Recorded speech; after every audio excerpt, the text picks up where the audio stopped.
Hey everybody, Dan here with Pain Free You. Today's topic is going to be cause and effect, solution. So we'll get to that in a second. I enjoy being outside. We had a heavy soaking rain a couple hours ago. Everything's still wet out here.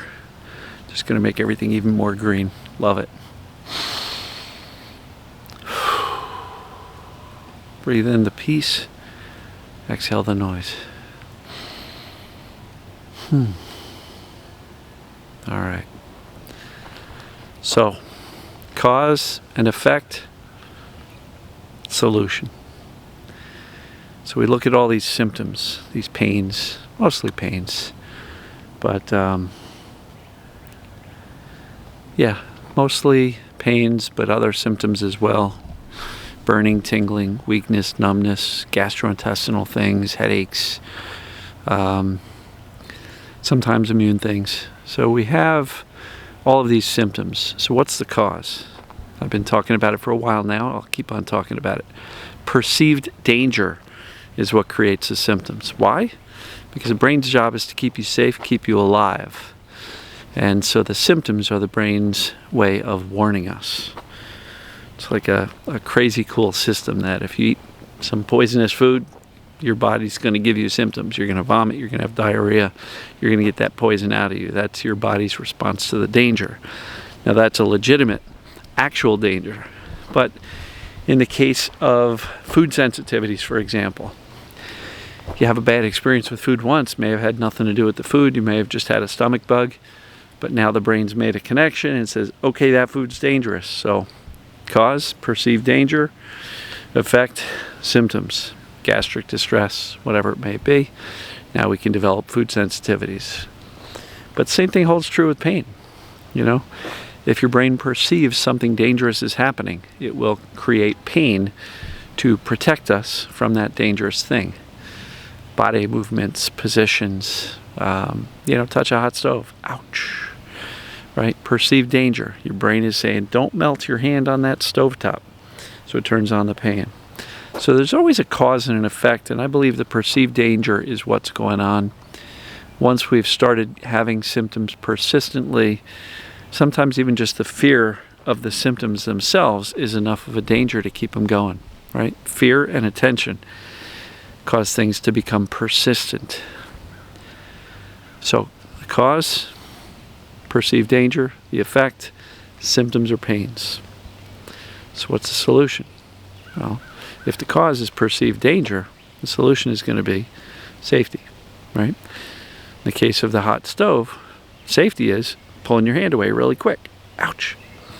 Most times, you're not even burnt. Your brain goes, oh, good, you got your hand off in time. Safe. Immediately turns off the pain. Think about it. Think about how fast the pain turns on when you touch and how fast it turns off the minute your hand is off and your brain perceives safety. So that's a very common example of the purpose of pain.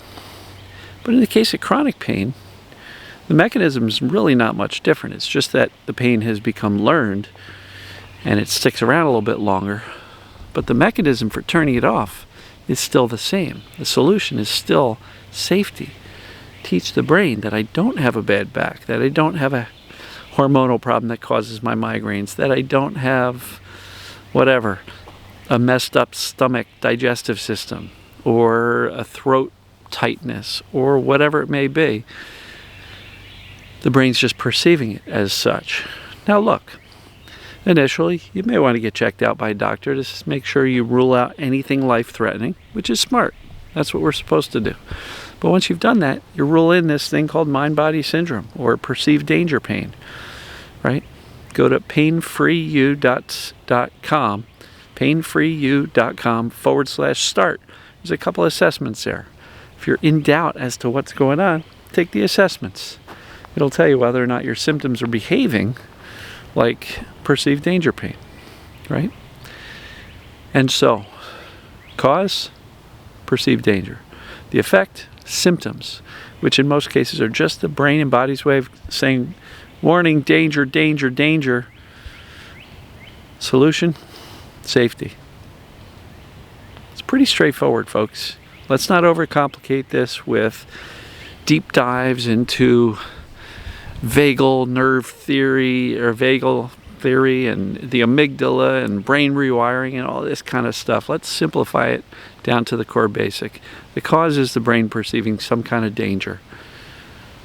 The effect is pain or other symptoms. They can become persistent through enough fear and attention. So, by teaching ourselves that we're actually safe, consistently, your brain will learn to turn the pains or the symptoms off. That's it. It's not terribly complicated. So I'm not even going to keep on talking about it over and over and over again.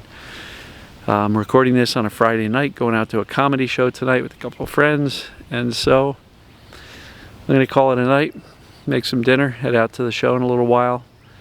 Hope everybody's having a great start to their weekend. Cause, perceived danger. Effect, symptoms or pains. Solution, safety. So, love you guys and gals. We'll see you tomorrow.